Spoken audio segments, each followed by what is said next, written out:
Great, thank you. Hi, everyone. Hi, David Surratt. I use he, him pronouns, and I am the Vice President for Student Affairs and Dean of Students at the University of Oklahoma, and also actually joining the faculty of the College of Education in the fall semester as a distinguished lecturer. So excited about that. I did my undergrad and master's here at OU, so I grew up, I'm from Oklahoma, but I'm also here by way of California, Colorado, and Korea. My dad's retired military, and I grew up in a multi-ethnic household. My dad being African-American from Oklahoma, and my mom Korean-American from South Korea. I did my doc work also at George Washington University, so I went out east for a little bit. And before coming to OU, I was at UC Berkeley for about 6.5 years, and did a lot of the traditional work in student affairs there. I love folks sharing their personal lives too. I am married, no kids, but I got a slew of nephews and nieces that I got to come back to Oklahoma for. And I have one dependent, which is my mother-in-law. She is a cancer survivor who's also been in dialysis treatments for the last 5 years with failing kidneys, but she's happy to have us home with her and taking care of her too. So it's been awesome, actually, and somewhat of a blessing to be back in Oklahoma for that before the pandemic. So I'm sure we'll hear more stories and talk more about that too. But thank you all for having us here, and glad to meet you all. Great, thank you. So we're going to move into, we have some set questions that we want to ask first to get the ball rolling. And then I'll just ask when we turn to the question section of you all that you introduce yourselves with your name and then what program you're in and any full-time work or what work you're doing currently. So I'm going to start with our first question, and we'll go in that same order of panelists. But why is it so difficult for student affairs professionals to take time off? What are chief barriers to work-life balance? So when I thought about this, I think the first thing I thought about was how much of our identity is rooted in student success and student outcomes.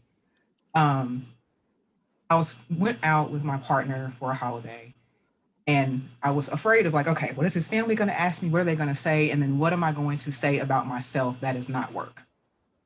And I was drawing a blank. And that's when I realized how much I really drew myself into this idea that my life inside of work, I had to take it outside of work. I had to take it on the weekends. I had to have my email on my phone because I had to make sure that no student fell through the crack. And I took a real personal responsibility for that. And so now that I lead a team of people, I always ask them, hey, what do you do? What is your identity? How do you see yourself? And unfortunately, the answer to that question was, I don't know. Outside of my job, I'm not sure. Out of the group of 7 people that I asked, I had 2 people that were able to tell me hobbies outside of work. And so I think when you have that sort of conundrum, it's really hard to release that and really develop a balance because your life is work. And so that's what I see for me. And that's what I see for my staff as well. And so it's just one of those things. And especially I work at a community college. And so I don't know how many of you are familiar with community colleges and things they have to deal with, but our students are high need, high touch. Meaning we have to touch them and they need it. And if we don't, it's like, oh my gosh, I failed them. What do? I have to respond to this email at midnight. I have to make sure that I really get with this student or get back to this person. And that's what it is. And so that's for me what I've seen. And I'm sure there's more. And so I'm going to pass it to go ahead to Dr. Saley to pass it to her. But I think that there's more about that conversation, but I want kind of to you guys to hear the full perspective of that. But that's my perspective on that. Thank you, Chelsea. So the list is long, right? I mean, I think what you said is so true, though, about how much of our identity is rooted in our jobs. And that's partially the culture that we live in that really suggests that our worth comes through work. And it's just rooted in this capitalist system, and it's rooted in, patriarchy and white hegemony and white privilege. And it's hard to buck against that system, even if we know we want to actively resist it. So, our worth is proven through what we do. And I think that can be really difficult. And then if we think a little bit specifically about, student affairs as itself, we're we're given this message that we are the ones there who are going to support students, that if we don't do it, the students are going to fall through the cracks, which is true, but that it's not just on us, right? Should be a whole village of folks who are working to support students.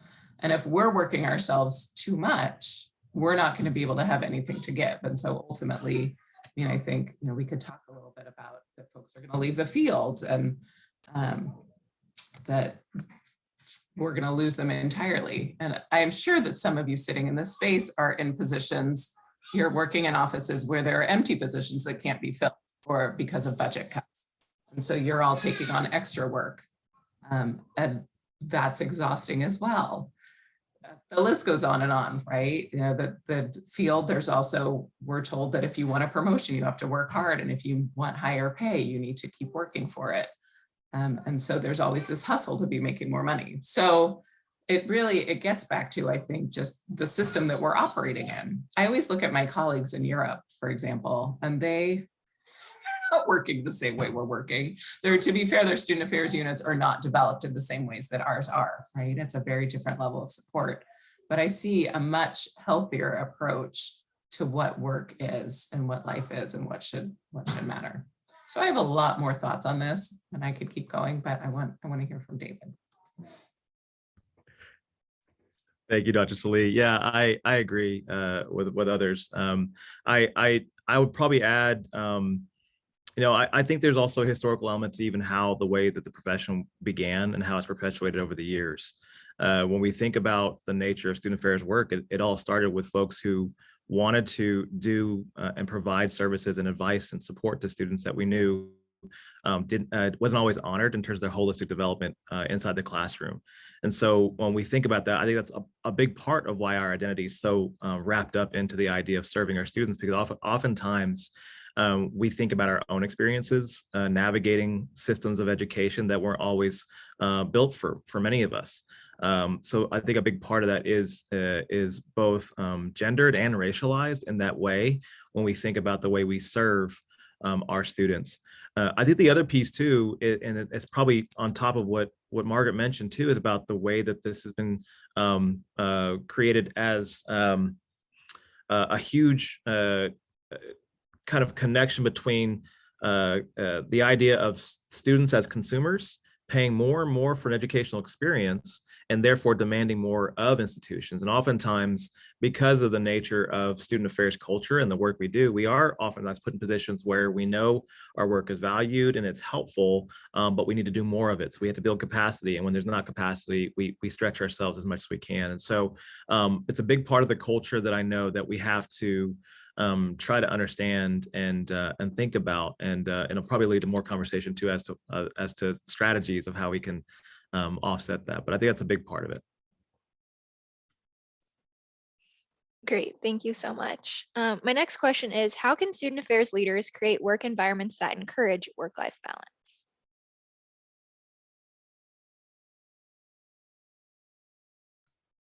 So I know it's not fair for Chelsea to have to go first every time, so I'm going to snake it back. I'm just so I'll actually add to the point about one of the strategies when we think about sort of creating better work environments is to think about work-life balance, but also think about work-life integration wherever possible, wherever it's acceptable, right? For me, one of the things I think about too is if there was things I did not invite my wife to along with me for certain types of events on campus, I know I wouldn't see her for half the week. She knows that I do a lot of work on campus, whether it be direct student services or things for my entire division or organization. And so oftentimes we just kind of create it to where it is permissible for my nephews, nieces, my wife to come with me and be with me. And I make sure that that's sort of an expectation.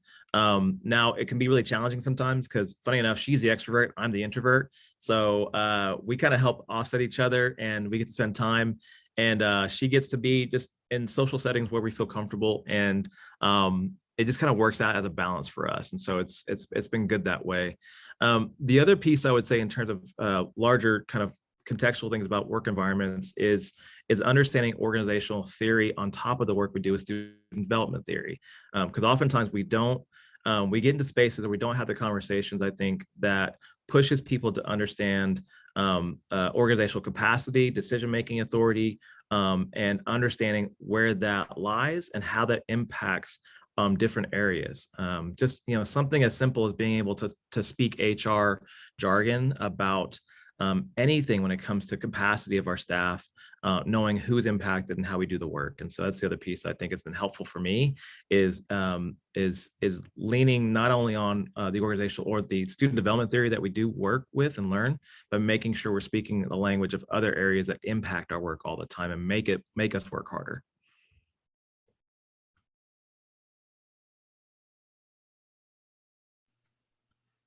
Thank you for that, because that actually is a really good segue to something that I was going to mention. I think it really is a culture shift. I know as far as my institution goes, work-life balance was something that was frowned upon.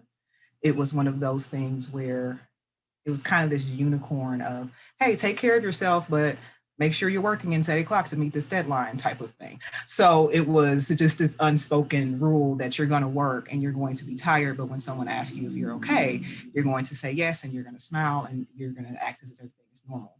And so to change that culture, something that I wanted to do was start all the way at the interview process and make that a question that I ask every person. How do you prioritize work-life balance in your life? What are some strategies that you do? And so if I notice that a candidate may mention, oh, well, I'll work until I get it done, or I will just keep answering all my emails and I have it go through my phone. So yeah, you don't worry, I'm available. Okay, I'm not going to knock you out the pool, but what I am going to do is make sure that I tell your manager that, hey, make sure this person takes care of themselves. When I have my one-on-ones with my managers, one thing I always do is say, hey, have you taken vacation, or what is your plan for vacation for this year? What does that look like? That one lets people know that it's okay to take time off. It's okay to prioritize that time off. And I think that that's something that really kind of took people aback is, oh, I don't know if I'm going to use my vacation. I don't know how many times I've heard I've hit 400 hours max of vacation and I haven't taken it, and now I have to. And that's the only reason where I can find 5 hours on a Friday to get away from the job. And so for me, that was something where it's unacceptable. And so working to change that is really just kind of ingraining it in the everyday. And so as I tell my managers, this is the question I'm asking you, I want you to ask that same thing to your people, because burnout is real. And especially now, as we talked about, resources are really scarce. I think we're feeling that across the board in higher ed. And so the people that we have to retain them just like we have to retain our students. And so I'll pause there.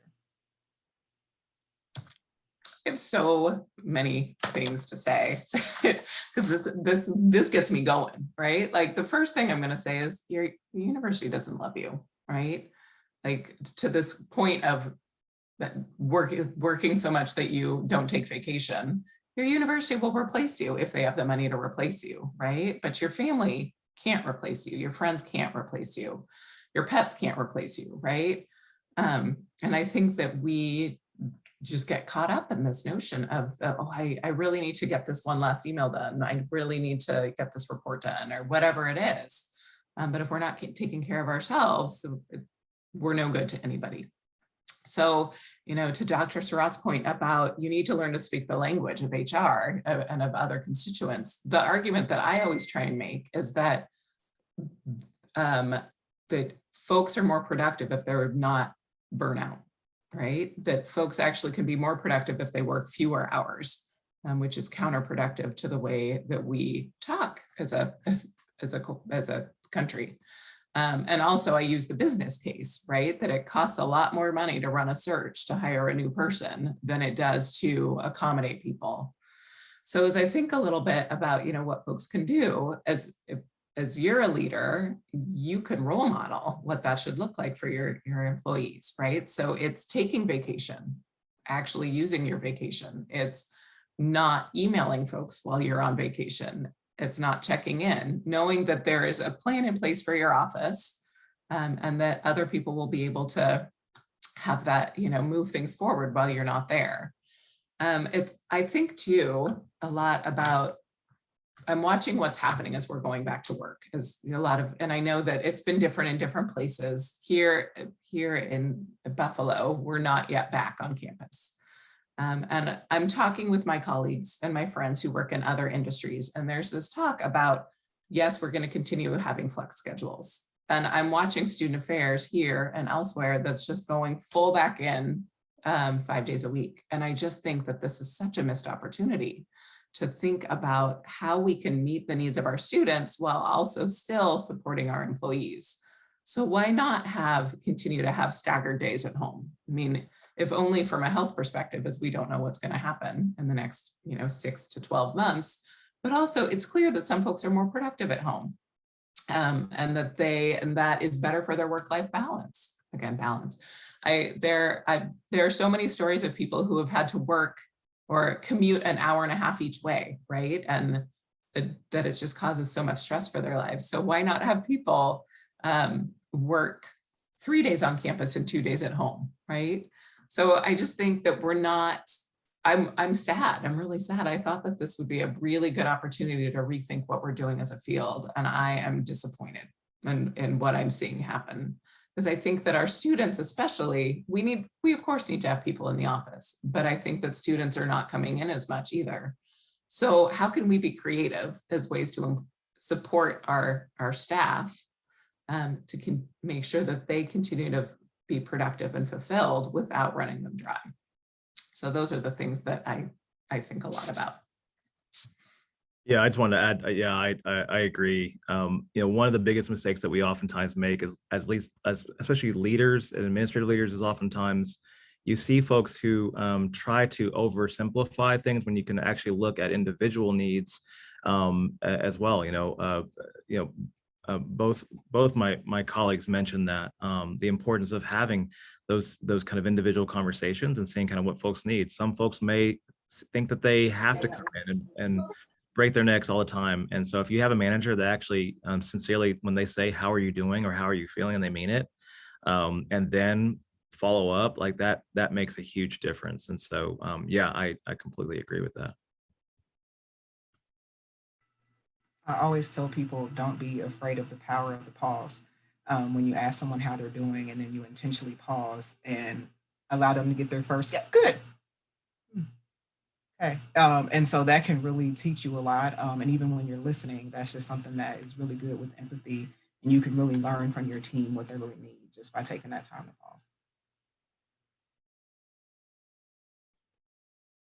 Great, thank you. Piggybacking off that question is, what are ways that student affairs professionals can find balance while they're at work?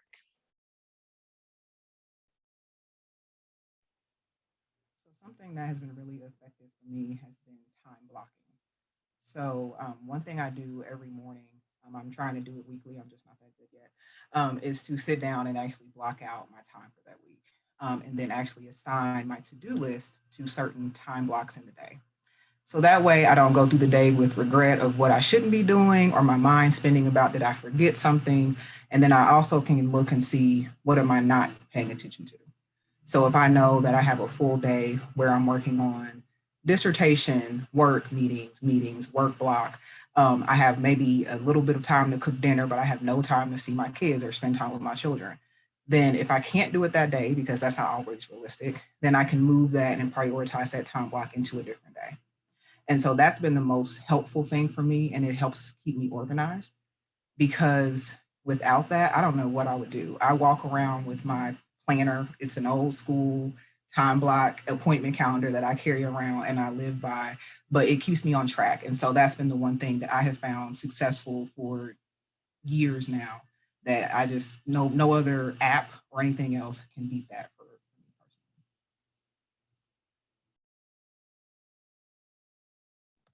So I was typing in the chat, to Tiffany's point, I used to very much schedule things for myself in my calendar, but Chelsea's point, not just my work things, but I would be really intentional about, for me, working out is important. I don't go to the gym right now just because of my kids are not vaccinated.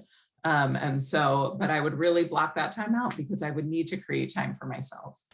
Other things that I think folks can do are actually take their lunch hour, right? And step away from work. Or it could be using that time to go on a walk or using that time to work out if that's something you do. Could be reading. I just this weekend used all of my time to read a book. It was the most terrifying book, so I needed to finish it quickly, right? But just carving out time for myself is so important. And for those of us who are parents, sometimes we don't really do that because we have so many other things going on. We have work and we have our kids' needs and keeping the house going. But I think really thinking about how can you feed your soul so that there's something left of you to give is what is most important. Yeah, no, I concur with both my colleague on those 2 points. I every once in a while, you ever read these memes on social media that remind you of certain moments. Well, the moment I read someone posted a quote that said, if you don't make time for wellness, you will be forced to make time for illness. And that has stayed with me for a long time. And so to the point of trying to find time for your own wellness and self-care, I actually had my assistant who told me, hey, it's okay for you to block, this hour of time for you to go ahead and get your workout in or walk. Other things that I've tried to do is, in my standing meetings with folks who are interested in it, I invite folks to do a walking meeting every once in a while. We'll go to, one time when I was at Cal, we went, actually walked to the stadium together for my one-on-ones, and I knew this particular staff member really likes football. We watched one of the football practices while we were actually just talking about work and business and what was going on, and it was really actually helpful for us when you think about the physical and the somatic ways in which we can de-stress while also have a conversation. It's been beneficial and helpful for me. And I mentioned it earlier, I kind of got ahead about, inviting my partner to different events on campus, and that helps me balance my time and spend time with my family. But I talked about my nieces and nephews because I also did that to role model my staff that, especially given the work we do, I told them, I said, you all probably going to see me more than sometimes some of my family, or as much as my family. And so that means we're going to see each other in our moments where we are tired and maybe a little stressed out, or also very happy. And I actually want to take the time to get to know them and then get to know my family too. It's not an expectation, to be clear. I'm not that kind of person who expects to be best friends with all my staff. But I do explain that there's a certain culture that we're trying to cultivate that is graceful. Whenever my staff says my kid's sick, I never ever ask questions. I just actually hired a person the other day who she's coming from an environment that was very different than mine, and she had a lot of questions about leave. I said, I've never denied anyone leave. It is your leave to take, and you should use it, and it's for good reason, right? And we just talk about times where it might be more challenging if you take the leave, but I've never denied leave. And so just being open and being communicative about that has been really helpful with my staff. And it also gives me permission to think about that for myself too. If I'm consistent as a leader with the way I support certain types of decisions around wellness and time management, that also is, it's a give and take. I think we have to lead by permission, and also that gives us some grace as well whenever we need it.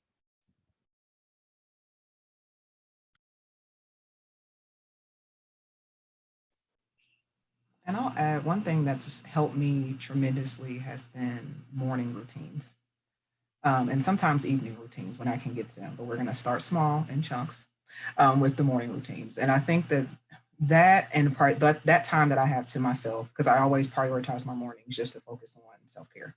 So whether that's working out, whether that is deciding I don't want to work out and I just want to read, or I just want to meditate, I just let that time be free for whatever feels good to me. And I actually treat it like a meeting. So I make sure that I'm up at 4:45. So that way by 5 o'clock, I'm out of the bed and doing this.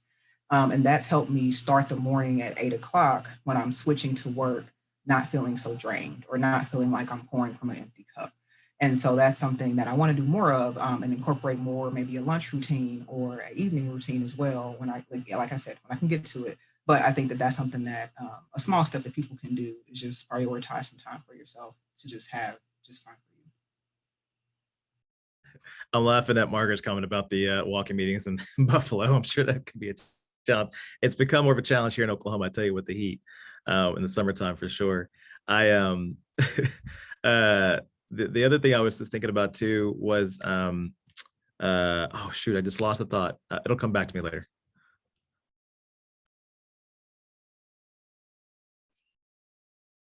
All right, I'm going to turn over the floor to you all to ask any questions that you have. Like I mentioned earlier, please introduce yourself and tell them what you do and what program that you're studying in right now if you're studying in a program. But I'll open the floor. We have about 45 minutes for any questions that you might have.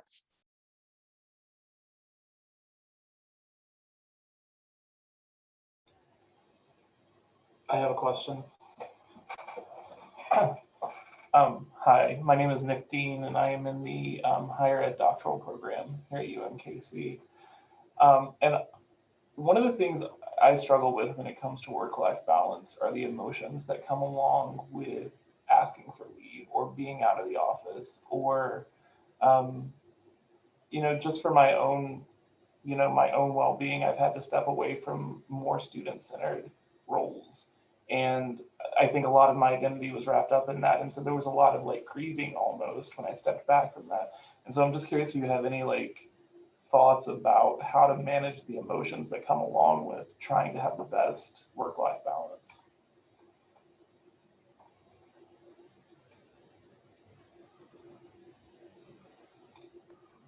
So you're talking about feeling some guilt about trying to have work-life balance.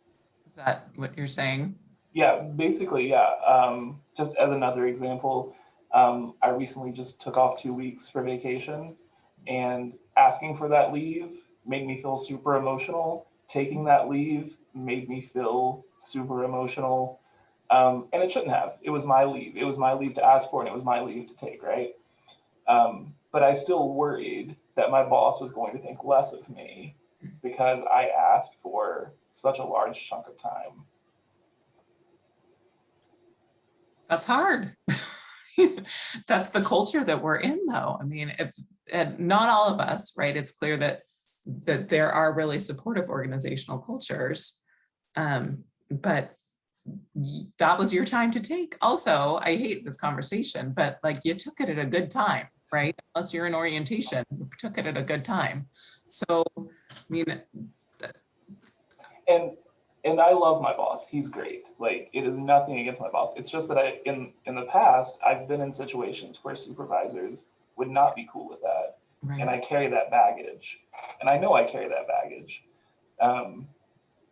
So I think it's just something that's cumulative as well as we work in higher ed, for me. Yeah, Nick, thank you for that question. Thanks for being vulnerable with us too. That says a lot about you. And that reminded me of the point that I had forgotten earlier, was really reflecting about understanding like how we are feeling and how we are also showing up. I know that there's and you named it already, that there's past experiences that inform kind of our ways in which we interact with organizations, offices, because there's subcultures within offices, whether, as Margaret mentioned, whether you're in orientation or housing and residence life or, admissions advising, like there's different types of work that has peak areas and also folks you serve. And so I think one is reflecting on the visceral feelings that you have, like naming that emotion, right? And oftentimes working backwards from that emotion and making sure it's clear, right? Because my first question was, is it a supervisor that is someone who's not permissive whenever you talk to them? Is that the fear, or is it the fear that you're letting someone down? And oftentimes, if we have gaps in information or perceptions or understanding, oftentimes the answers can't come from us, because that's why we're so anxious about it. We're so concerned about it because we can't fully answer that question. So all we can do oftentimes is trust the individual who has that answer. So oftentimes, whenever I've had that concern, I've brought it to my supervisor if that was my concern and said, hey, I'd like to take this time, and just say, is that okay with you? And you trust them. That's basically what I try to do, is I hold them accountable. Now, there's some people who are scared of conflict. They may say the wrong thing, but you have to try to hold them accountable for their words. And the other flip side, though, is a sense of guilt that I hear from you, a feeling of either feeling like you're letting someone down that you're serving, right? And sometimes we have to also look at the benefits of certain types of decisions versus the drawbacks to make sure we're reminded of what our motivation is. And oftentimes we make decisions based upon really four basic motivations. Either it's a sense of fear, it's a self-indulgence or self-gratification, which is not bad all the time, the sense of duty, and a sense of love. And you feel like your motivations are impacting each other because you're trying to take care of yourself. That's the self-gratifying part. But you also have a duty and care for other people that's kind of hitting each other. But the reality is you're taking care of yourself because you want to do better. You want to be someone who can pour into others. And that's part of the decision. And so we do have to rewire ourselves to recognize that our motivations are not misplaced or misguided when it comes to the idea of self-care and taking care of ourselves and others. So.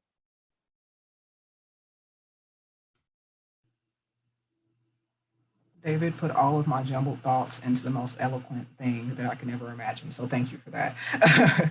The only thing that I would just add is practically how I came to what was just discussed was I used a journal or a voice memo to just ask myself those questions and talk myself through why I was doing what I was doing. And then that was how that reprogramming happened. And so practically, if you want to get a journal, if you want to write it out, but just always make sure as you're walking yourself through those feelings that you just ask yourself, why? Why do I feel this way? Is that valid? Is it realistic?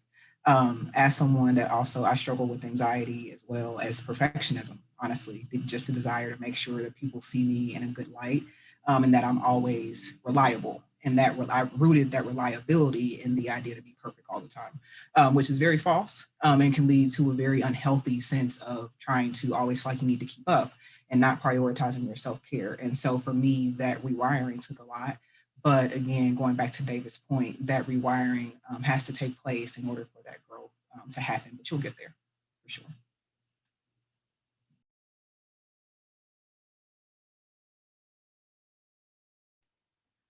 I have a question. Can you hear me okay? Perfect. Hi, everyone. My name is Kim Kushner. I'm a EDD higher education administration student, and have a question just around like the culture of your department and how to, I'm blanking, sorry, end of the day, who said that that was kind of an expectation that they checked in with their staff and said, you know, how are you planning to use your time away, or how are you, I think Chelsea, it was you who mentioned that.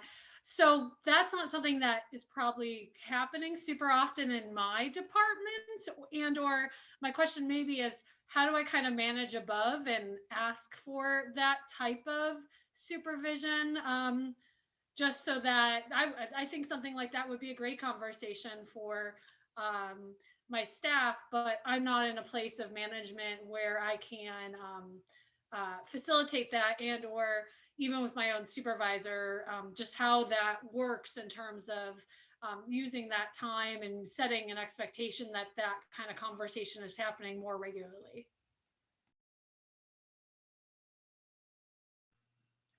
So I would say something that would probably be a first step is just having that conversation with your manager to just ask the question and maybe stating initially, here's the culture or here is how I feel. Here's why, but I want to make sure that it's okay with you that I'm taking time off. And here's why, even if you want to go to that level and share why you want to take that time off. You shouldn't have to, but it depends on the environment. You may feel like you need to explain, you know, hey, I want to take care of myself. I want to make sure I can take my time off. And I also want to make sure that other people feel like they can take their time off. And that hasn't been the case for X, Y, and Z reason. And I think most people sometimes haven't thought about it as something to ask because you don't really think about, hey, people aren't asking me to take vacation. You're just really trying to make sure all the work is getting done. And so sometimes somebody just bringing that to your attention can trigger, oh, wow, I didn't realize that was happening, because they can be so into the hustle and bustle of meeting the needs of the department themselves. And so I think that reminder could be a really good first step and a really good conversation for you to get on the same page, get to know each other a little bit, and just start that change of culture in the department. Thank you. Yeah, no, I agree with that. I think, also just looking at organizations and recognizing your locus of influence, that isn't, and as a reminder, it isn't always about necessarily your supervision, and your positional authority. Oftentimes we do have a lot of influence on the culture, laterally, or even supervising up and talking to your supervisor about, your leave and why you need it. That makes sense.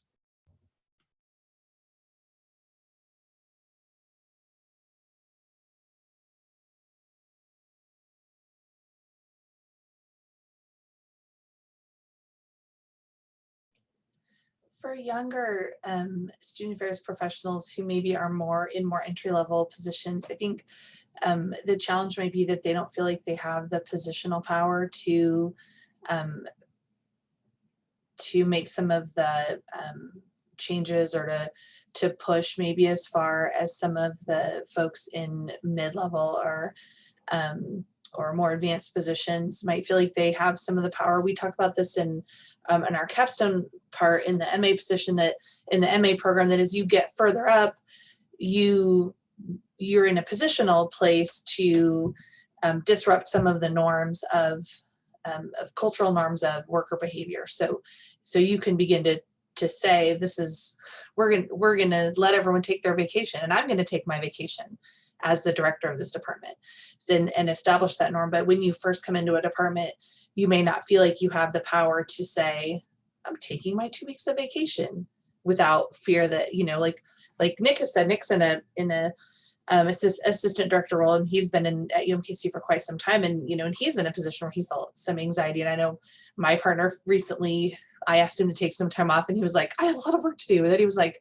actually, I talked to my therapist, and I realized it's because I had this past job where I got in trouble for taking time off, right? So he had that same experience. But so for entry-level folks, as they're coming in, and I do think there's a sense of this managing it laterally, helping to sort of change the culture laterally, but what are some things they can do as they're coming in to change the culture, sort of being thermostats versus thermometers, so to speak?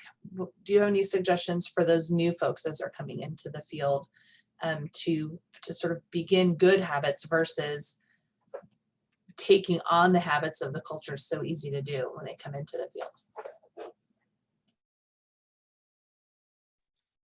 This one is so hard, right? Because we still operate in this world where we expect people to come in and prove their worth before that we expect them to get things, right?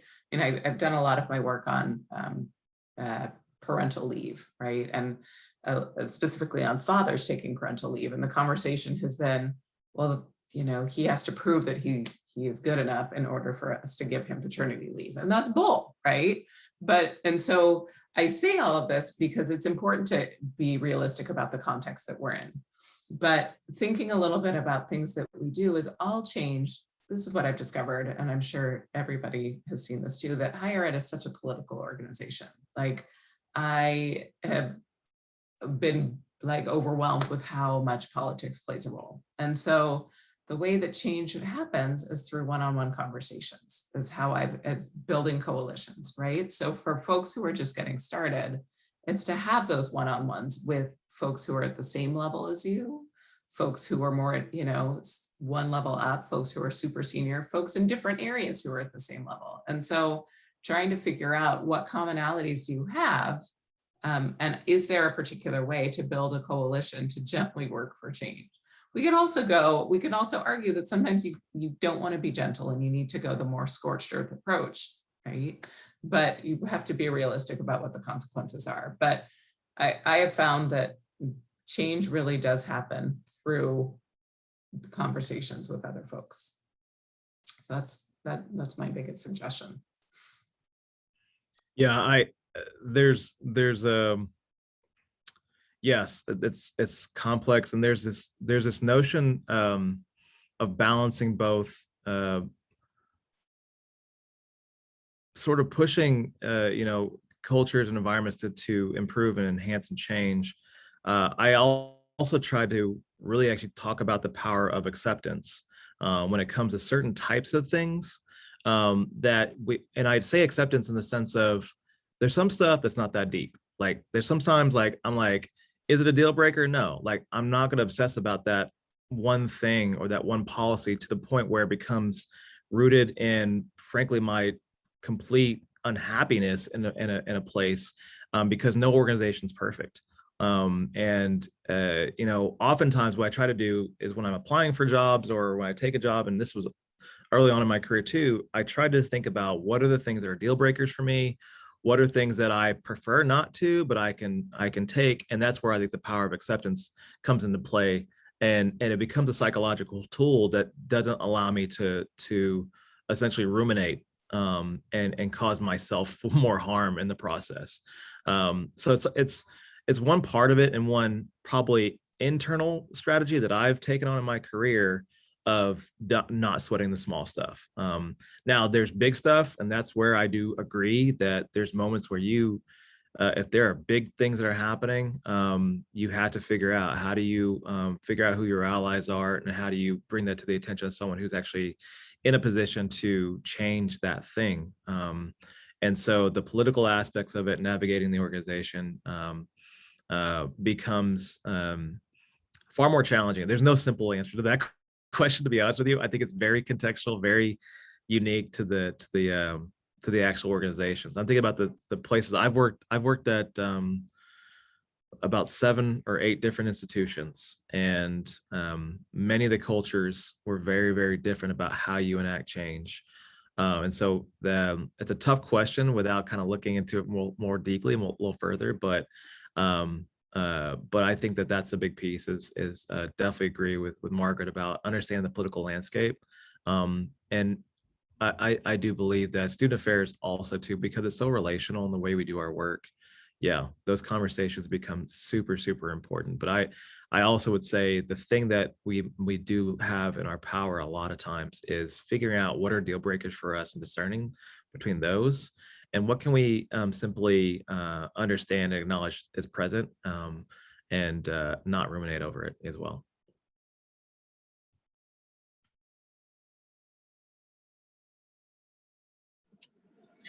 I just have a comment, not a question. As someone that has supervised employees too, from all levels, I will say there's a boldness that I admire in new professionals. And I think it's because the conversations about work-life balance and mental health are so much more in the forefront than they were when I started. When I started, it was like, this is how life is. You work hard, you stay late, you come in early, and you may get a thank you and you may not. And so I do like that, that they are willing to kind of challenge the status quo. And I think that is just one kind of easy way. I think there's a way to do it, and that's where the politics come in. There's a way to have those conversations respectfully, but I think that boldness is there, and it is making us have to challenge ourselves and say, just because this is the way things have always been, that doesn't mean that's what success means.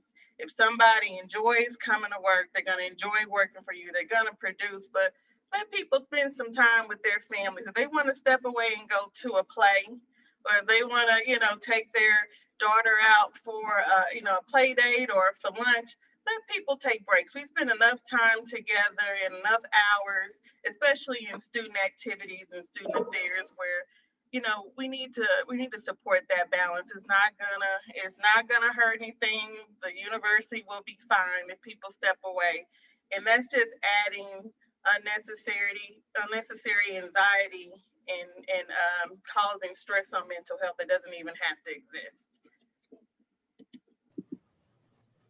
No, thank you for that comment. I appreciate that, and I agree.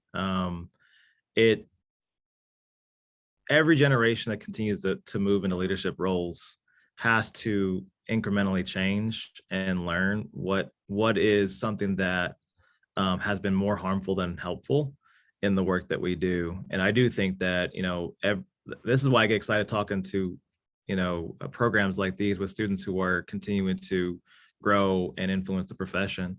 The other piece that I struggle with personally has been about the challenges of navigating organizational change while being salient. We kind of talked about it earlier too, about how organizations are highly politicized and oftentimes racialized and gendered. And I know that there are definitely times where there are feelings of discomfort and vulnerability if I don't connect to the culture that I'm working in, and sometimes that can feel really harmful.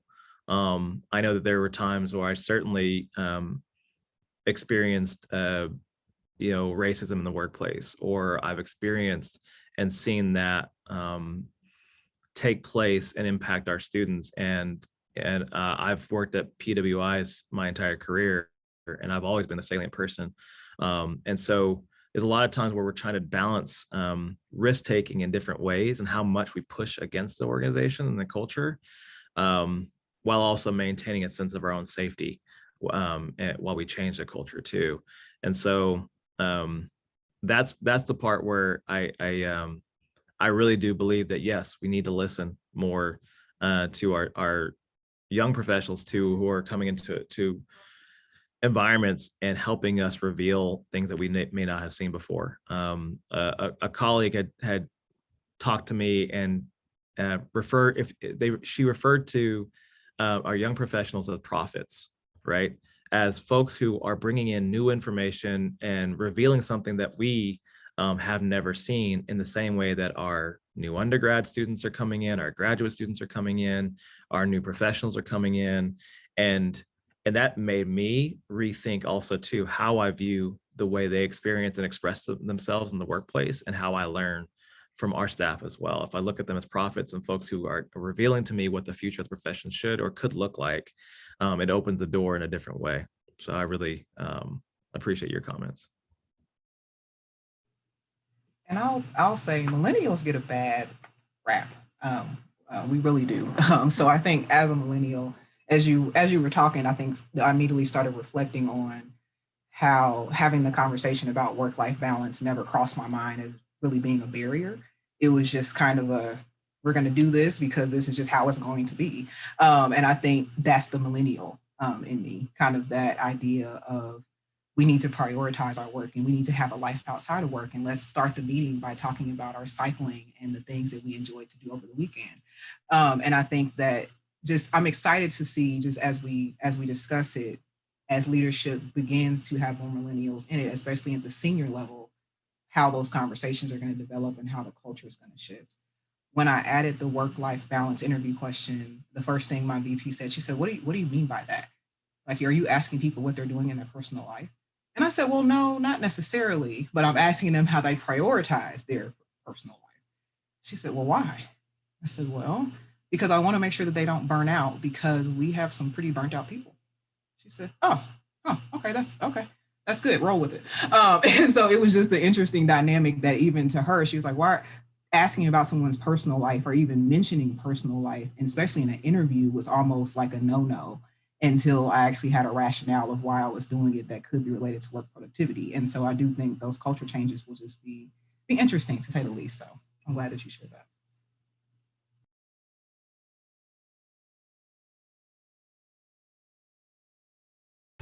I had a comment, if I could share. Hi, my name is Tobin James. I'm in the higher ed doctoral program, and I have a perspective from the other end of the work-life range, which is that after raising 4 children, I felt like that the youngest ones just graduated from college, so I felt like I got my wings when I sent them off. And my husband is seeing retirement on the horizon. And so he's looking at, things that he wants to do, to go here and do that. And I'm just like, wait a second, this is, I just got my wings, I just got set free, and there are things that I need to do. So that's why I went back to school. So what I have to do is balance out the fact that he's coming from one perspective, so he has to respect where I am and how I'm feeling, what I want to do with my life, and I have to respect all that he's done and what he wants to do now with his life. And so that is a challenge. So I wanted to put that out there. And another thing I wanted to say is that I really do appreciate this conversation. I am an adjunct professor at the dance department at UMKC. And so in dance, my generation, I would say we were exposed to a lot of people who had practices that were harmful to the psyche. And things are getting better. And I think with my generation, we kind of drew a line in the sand and said, well, that did happen to us. So instead of saying, I went through that, so you have to go through it too, we're saying, we went through that and it stops here. And we're not taking it any further. And I feel that conversations like this do that, where it says, yeah, that was the way it was. But we're going to continue to talk and have a conversation that says there are other possibilities about how we can do relationships and how we can care about the people that we work for and just take the time to understand. So thank you. Hello, my name is Kathleen Moberg. I work for the School of Medicine as academic support. I am really incredibly lucky because our folks in student affairs are super, super supportive. And it's an entirely different paradigm than what I've been in before. I'm also in the higher ed EDD program. Couple things, I want to give you a little context before I ask my question. First of all, just so many, like Tobin said, this conversation is incredibly helpful for me. I can relate to so many things that you've talked about. Keisha, we talked about some of the things that we grew up with, and I'm the oldest person here in this room as a baby boomer, so I've got a little bit more of a perspective from the baby boomer generation. But you're right, Keisha, we went through those things and we kind of need to now start saying, hey, we're done with it. Nick, I really appreciate what you talked about with the guilt. Maybe it's cultural for me, maybe it's my generation, but I always feel guilty about taking time off. Here's another little bit of context. I taught high school for almost 30 years. If I took a day off trying to find a substitute, it was twice as much work coming back. It was a hardship for students and it was a hardship for other teachers. And so taking any time off for ourselves was just really frowned upon. After I retired and went to the School of Medicine, it was a completely different paradigm. And that is, if we need to take time off for wellness, we do. And like you're talking about earlier, maybe going for a walk during lunch with us, your colleague, as a way to connect and a way for balance. So, but anyways, here's my question. When I do take some time off, I go back and I look at my email and I usually respond. My immediate supervisor kind of scolded me and said, what are you doing? Turn off Outlook, just turn it off. But my question to you is, if anybody has any tips for me, is when I do take some time off for wellness, how do I put work behind me? How do I not think about answering those emails? So thank you. Do you mean, how do you not answer the emails while you're on vacation or when you come back? Oh, excuse me. I'm sorry. While I'm on vacation, sorry. Don't answer the emails. It's pretty simple. You put an away message up that says, I am out of the office for this period of time. If it's an emergency, contact this person. You know, I do that and I still feel guilty and I still check it. And what if they text you? Tell them to stop texting you. That's for sure. I can relate to that, Kathleen. I'll tell you the story that I had about my email anxiety. It came up in a situation where I actually had a student who had been assaulted and emailed me. They had a relationship with me, and I guess they felt comfortable reaching out to me. And I felt completely horrible when I'm so behind on emails. And I go through and I took me and scoured through it. And I realized I hadn't seen her message until maybe 3 weeks after she had reached out. Now, here's the thing. Those are one those are one moments that happen out of literally hundreds of emails that I get. And I had to retrain myself to say to myself, okay, David, you're not the only sole person who is responsible for our students. That was one grace I had to give to myself and say, David, the students are not only your responsibility, you solely alone, right? So there's that illogical kind of expectation and fear that I had to kind of retrain myself. The second thing that I did was rethink strategies on email in general about making sure there's expectations set for the person who's emailing me.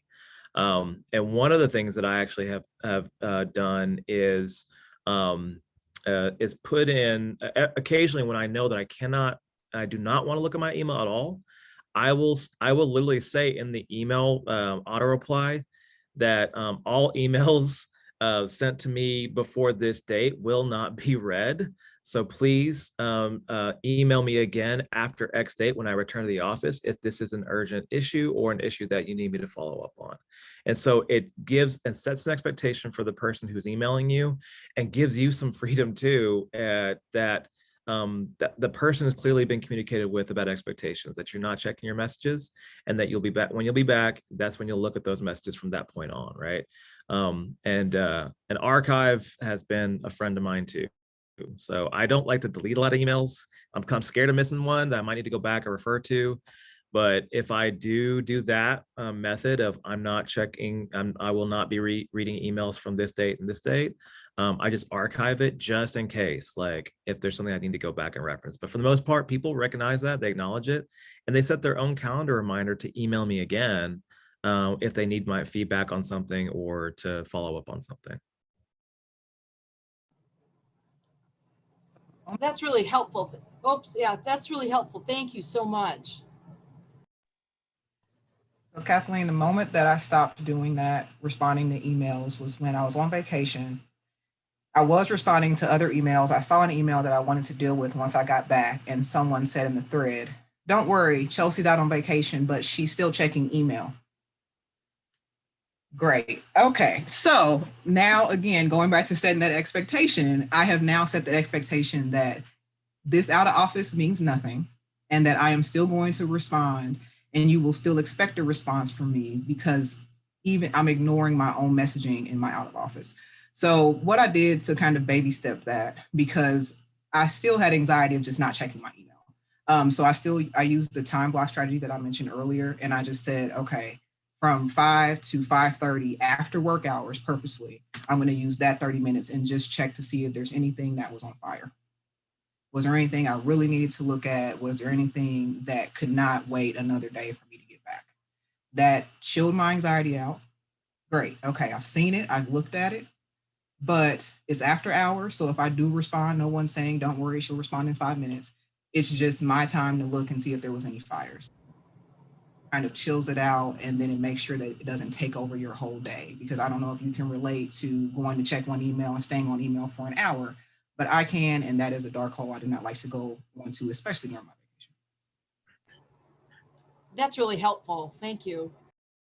Yeah, and that reminds me, Chelsea, too, that about expectation setting about that with your team, right? Like there's emails from other people outside of your team, but then there's communication expectations within your team. So like for onboarding for any of my direct reports, I always actually tell them sort of a protocol, like, hey, if you email me something, make sure I have at least 48 hours to 72 hours to respond.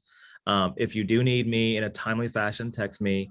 And if it's an emergency, call me. And we sort of set this kind of cascading expectation around our communication that helps also reduce my anxiety and stress. I know that they know when to call, text, or email me at any given time. So, yeah. Yeah, I think having a plan in place, right, within the office, then folks know what needs to get handled and who can handle it. And I know that there was a lot of laughter about like, really don't respond. You know, I didn't have childcare for 5 months of the last year. And so I was doing my job at the same time. And and again, my twins were 2 when the lockdown started. So, you know, I had an automatic away message that just went out that basically said, and obviously this last year has been different, right? But basically said, I'm working without childcare. I appreciate your patience with the response. I'll get back to you as soon as I can. And I also included a news, a link to a news story about how women are the ones who are disproportionately impacted by this pandemic. And speaking about role modeling, like I feel like it's really important to role model that situation, what I was living through, but also that we take leave. And so when somebody gets your away message that says I'm out of the office and I'll respond to you in a week, that sends the message that, oh, it's okay for us to take time away, right? To step away. And so if others might start doing it as well, because that's how change happens. I saw, piggybacking on that, Margaret, I saw a meme that said that was like out of office messages in Europe. And it's like, we're on vacation until September. See you then. And then out of office messages in America, it's like, I'm taking a vacation till Thursday. You can reach me tomorrow. You know what I mean? And it's like, has all the different ways you can reach me while I'm out of office. And that really spoke to me because I had just said it out of office. That was like, I'm out of office for the next 3 weeks. For these 2 days, I'll be checking email. Like, here are the people I'll be responding to. And I had outlined like a very specific detailed, like if you're writing your dissertation, I'll reply to your emails. If you're working on this NSF project, I'll reply to your. And then I literally went back and changed my out of office to just say, I'll be out of office for the next 3 weeks. If it's urgent, I'll reply to you. And then I put a little tiny PS. I said, if you are working on your dissertation proposal, I promise I'll reply. Like just so that my students who were like expecting replies wouldn't have like a heart palpitation. That was like, I was like, I could do better with this out of office. I could be more like people who literally shut down their storefront for 3 months and don't care. Why do I care so much that like everyone in the university knows my whole plan? They don't need to know that much about my life. I'm going to be in and out for 3 weeks. And part of it was because I didn't have childcare for a week, and part of it was because we were on a writing. It doesn't matter. I'm not available. And also, yeah, go ahead. Sorry. My favorite thing about email is also the delayed send. We're talking about stepping away, but I also know that sometimes we all work at odd hours. But my life, often I can't afford 40 hours a week of childcare as a single parent. And so I will work when the kids go to bed, right? And so I will respond to a lot of emails then, but I don't want to put it in somebody's inbox at 10:30 at night because we're in this culture where people check emails all the time. So I love the delayed send on Outlook. And so it allows me to get it off my plate, and it allows somebody else to be freed from being burdened with me needing to get it off my plate.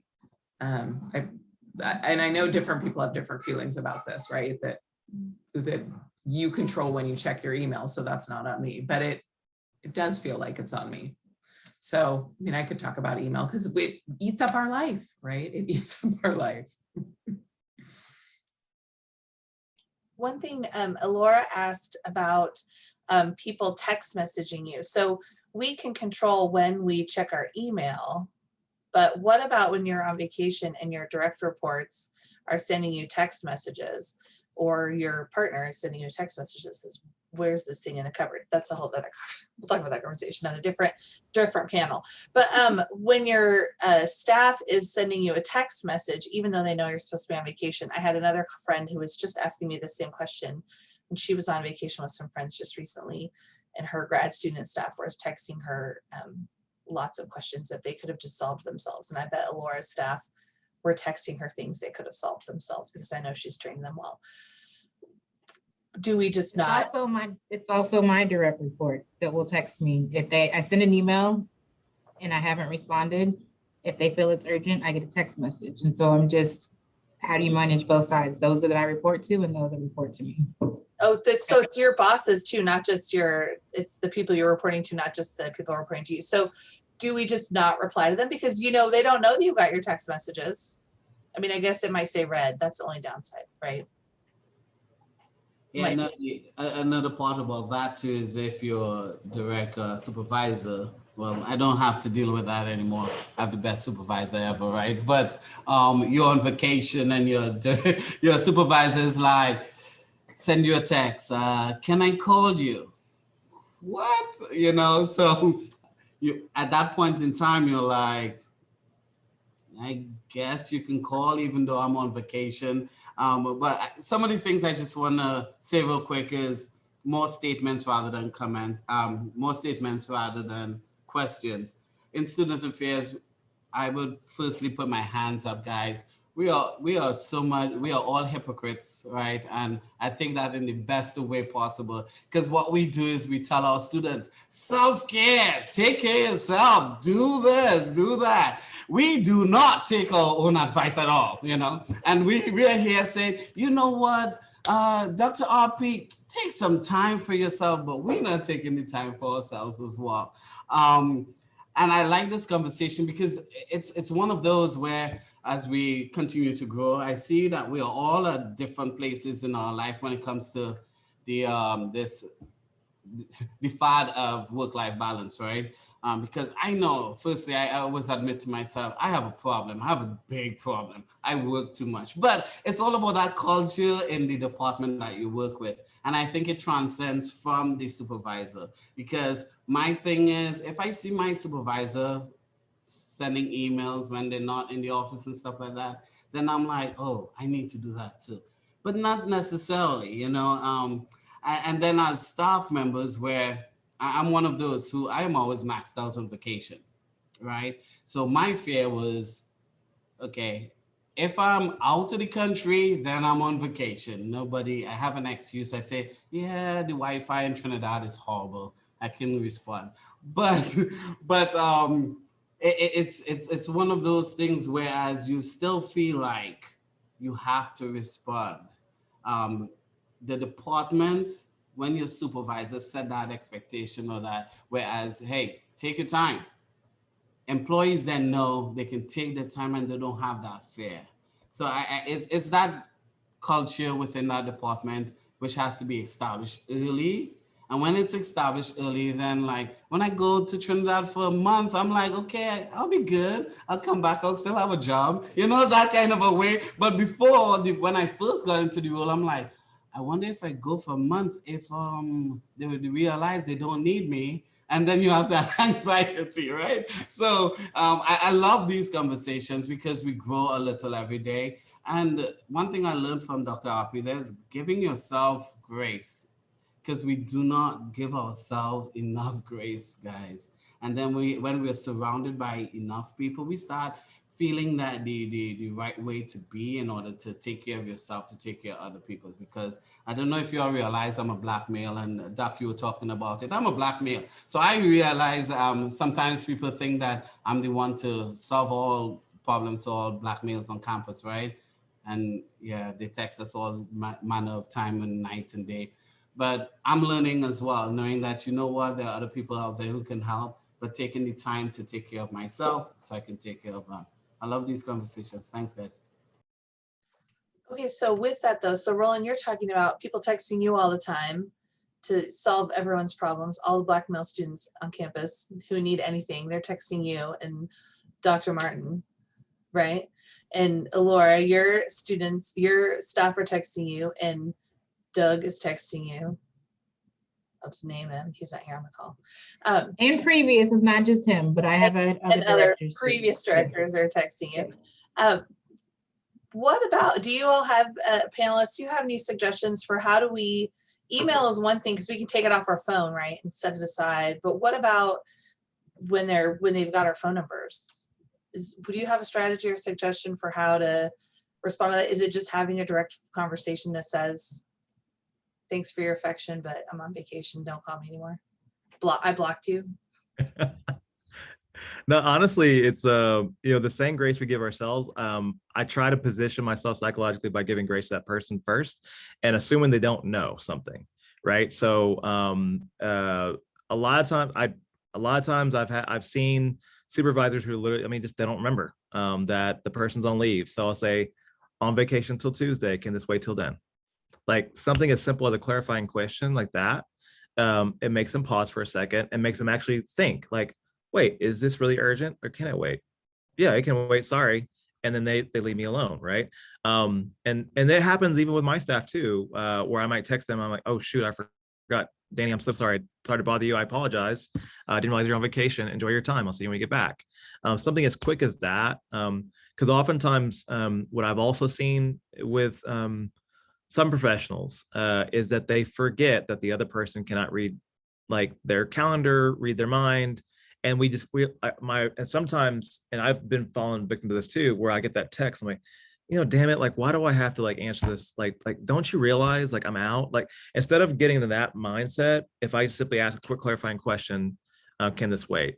Or there's been times where it is an urgent thing, but I will negotiate the time. I'll say I'm in meetings until 4 o'clock. Is this an emergency? Do I need to step out, or can this wait until tomorrow or 5 o'clock or whatever? And I know that it is positional too, because I've also had to learn this reflex because I deal with media requests all the time, and media is really the worst about saying, I need your response on this thing. And so I've gotten into a habit of saying, what is your deadline?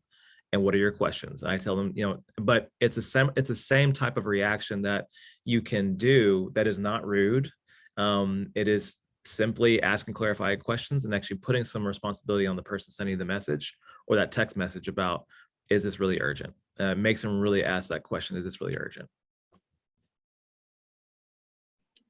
I had a quick question. This is Circle of Trust, Laura. When your direct reports and your direct supervisors go on vacation, do they prefer people text them or email them when they're out, or is it pretty much like people leave them alone? Yep. They want the communication, so it's. Oh, they do. That okay. That's the expectation, and I do think. And I think I could really do better if I wanted to, but I do think it does matter what your position is. There are some positions where you're kind of 24/7, even though you're off. COVID has allowed a little bit more downtime, but it kind of can be difficult to feel like you could just totally separate. But I do like the whole idea or the concept of, if it's an absolute emergency, then call me. If you can send it by email, then you don't need me right now. But it is kind of a culture thing at UMKC. Depending on what position it is, it's really easy to be 24/7, even when you're on vacation, depending on what position you're in. I agree. I mean, your comment of, is this absolute emergency? Can it wait? Because I don't ask that question. I just try to figure out where it is, go find the report, go find the data that I already sent, and find it again. But it's also on me because of the expectation I've set. I mean, I started off in this department with, responding and being on top of it, as all of us have discussed. And I even got an award from our students. I don't know if you can see this, but most likely to have a baby and still respond to, well, yes. Okay. So we're gonna send her your book, Margaret. Don't worry, we're just gonna send her your book. I did set that culture, but I've been trying since the second baby, I've been trying to distance and be more respectful of my time and saying, hey, I need to wrap up this meeting and blocking out things. So, but yes, the texting was the part I was struggling with, because it's obviously they see when I read my message. And so how do you, and then I've had situations where the students, for them, it's an emergency. And the person that they have doesn't really know what's going on. So they're going to come to me because I know what's going on. So thank you, that did help. I think sorry, David, you go ahead. Oh, no, go ahead. Well, I know we're coming near the end, but I want to come back to something that I think Margaret said this at the beginning, and I say this sometimes in the capstone class, but as a reminder that you are invaluable. You're an invaluable asset to you, to your family, to your community, but to the university, you are a cog in the wheel. I'm just gonna say it like that. Was it you that said that, Margaret, or was it you that said it? She'll see it was you, Margaret. And so you are invaluable to the people that you work with as a human person, but to the institution and to the organization, we are all replaceable. And so I think it's really, really important for us to continue to set those boundaries. And even if in the past we haven't had good boundaries, it's okay for us to begin to put those boundaries in place and to say, and to have those conversations with our bosses that say, you know, I realize I haven't had very good boundaries. And now I have whatever the thing is. Now I have 2 kids. Now I have aging parents. Now I have a life. Whatever it is you want to blame it on. Now I have new perspective. The last year has really brought things into perspective for me.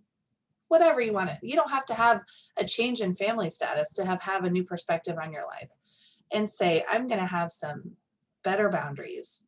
And so then when you reply to a text message with, can this wait until Monday when I get back from vacation? They aren't shocked that you are putting up a boundary. They're like, oh, I remember that conversation now when so-and-so said that they were going to have boundaries, and they can begin to adjust. We can stop over functioning ourselves. We can stop covering ourselves and covering all of this extra stuff at any point and begin to take back a little bit of that work if we want to. And it's okay. And we can decide what's real emergencies along with our students and prioritize those in the places that matter for us. Go ahead, David, what were you going to say? No, I just wanted to also add too, the importance of, and you said it yourself already, you just said it differently than I would. Basically, you're trying to teach others how to treat you, right? In terms of your work relationships, that's one. But I would also be willing to make a guess that you've been someone who has performed at a high level, probably for over an extended period of time. And so there's also this pressure that we put on ourselves to maintain that level of work, and thinking that that's the only way to continue to be successful, when in reality, you've earned over time, more than earned, that grace to give to yourself and to start establishing those boundaries for yourself as well. And it doesn't have to be seen as a negative thing. And that's a big part of it too, is making sure that you understand the value that you bring to the organization. I don't know where your overperformance or the way you operate, like where that comes from, but that's the other piece of the reflection, right? It's like, where is that coming from? Is that some, I'll give you an example. My wife, she's got a supervisor who he has the EQ of a goat. He doesn't understand like basic things that are impacting her or the work product that she does. And she's been that person who always is like, okay, she gets that email, she responds as fast as possible. What happens is she's one of the top performers. And then oftentimes when you're doing that, you get rewarded with more work, more responsibility. And she's been doing this for a long time. I try to explain to her, you've more than earned the right. First, she felt like she couldn't challenge anything because she was new to the organization, was still learning. It's fair. But then once she actually learned the deal and learned her value, and others know her value as well, we've been talking together about how do you teach others to treat you differently based upon new expectations, new life changes, other things like that. And so, I would say be thinking about why you've made decisions or work product in the past, but also I think that because we work in organizations that are helping professions by nature, we think our value is only to help as quickly as possible, when in reality, we have the ability to communicate and figure out and set certain types of expectations and boundaries as well.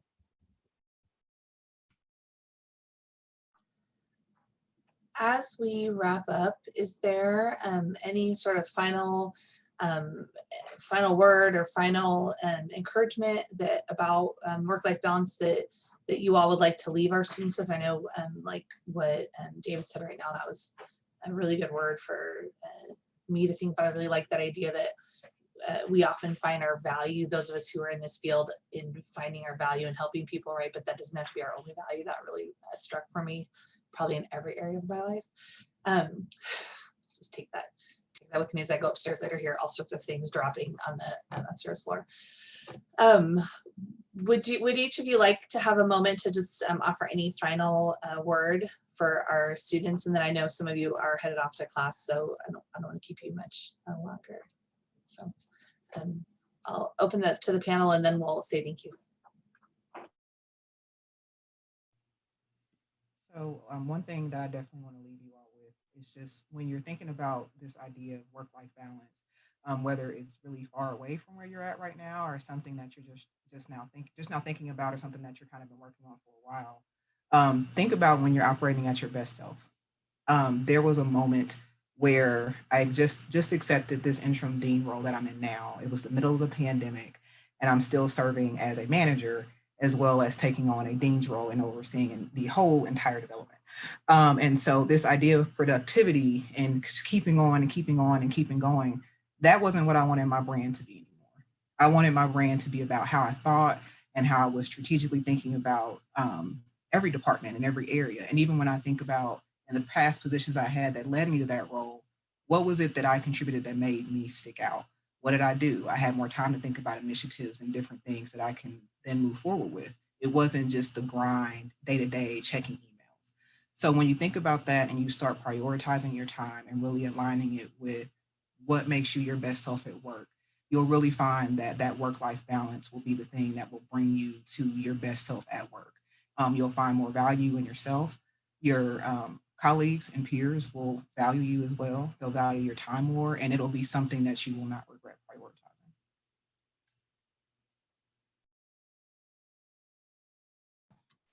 Chelsea, I feel like you set me up again really nicely there, because what I've been thinking a lot about is, what are my values and what are my priorities, and how can I craft a life around that, right? And so for some of you, it could be that you want to work all the time. And I think it's okay to say that that's okay if that's really a choice, right? And it's not something that you're feeling compelled to do. But if it's that you're feeling that you are having to work because that's what the organization expects, then you have to step back and think a little bit about what steps can you put into place. Is it doing that very scary out of office message, right? Is it pushing back and not answering emails? Is it telling folks not to text you? And I realize it's super complicated. But think a little bit about what is it that you want to get out of this life? Is it spending time with family and friends? Or is it the working for the organization? So really do some priority setting. Yeah, I think a lot of this has to do with understanding also doing your research about the work that you're getting into, and really discerning about what speaks to you. Because a lot of this is sort of this convergence of things that we're good at, things that we love, supplying something that others or the world needs, and also figuring out a way to get paid for it. And that convergence of all those different things, right? And asking like the little questions that seem really innocuous becomes so important. So if you have aspirations of working closely with students, you'll have to understand the culture in which students affect the organization, when they expect certain services, when do they want to be engaged, and think about that, how that impacts your life. A lot of times when I was choosing my career, I just kind of just chose jobs that I was hoping to just get a job at. And that's kind of how it was early on in my career. And then as I continued to advance in my career, learn more skills, develop, I was able to be more discerning and more exacting about what do I need to have some type of balance as I continue to grow in the profession. And I'm still growing. And so thinking about but the questions I always ask myself were, do I want to continue to maintain contact with students? Do I want to supervise people? If I supervise people, what's my responsibility? What changes? All these different things, and that we don't always reflect on and ask ourselves. And so I'd say for you all, as you're thinking about your professional kind of goals and careers, asking those key questions that seem really mundane, but asking those basic questions about the organization, the context, the types of services, when are those services provided, and how might that impact me and my personal life and the way I balance it. And you're making certain choices. I told a friend of mine too, he called me and said, how you doing? I said, it's been a rough year, probably the hardest in my career. But I said, it's a chosen labor. And once I recognized that, it helped me frame certain things.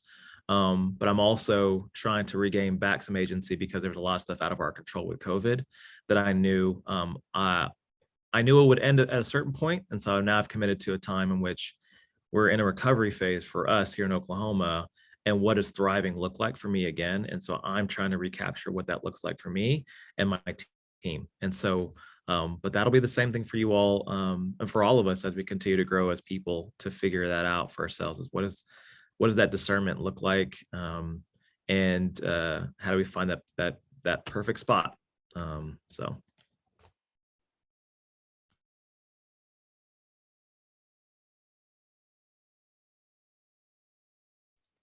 Awesome. Well, thank you all so much for coming today. We really appreciate it. I know some of you have class, so we would like to let you go so you can go to class. But look forward to other HESA events throughout the fall and spring. We are planning to do some in-person activities now back to normal, and so we're really excited about that. But most of all, I just want to thank our amazing panelists for today. I know I learned a lot, and I hope that you all got something out of this as well. Look forward. I'm going to send a survey out and just ask for some of your feedback. Just will help us with future events as well. But if you have any questions, please reach out to me. And thank you again for coming, everyone. Thank you all. Thank you.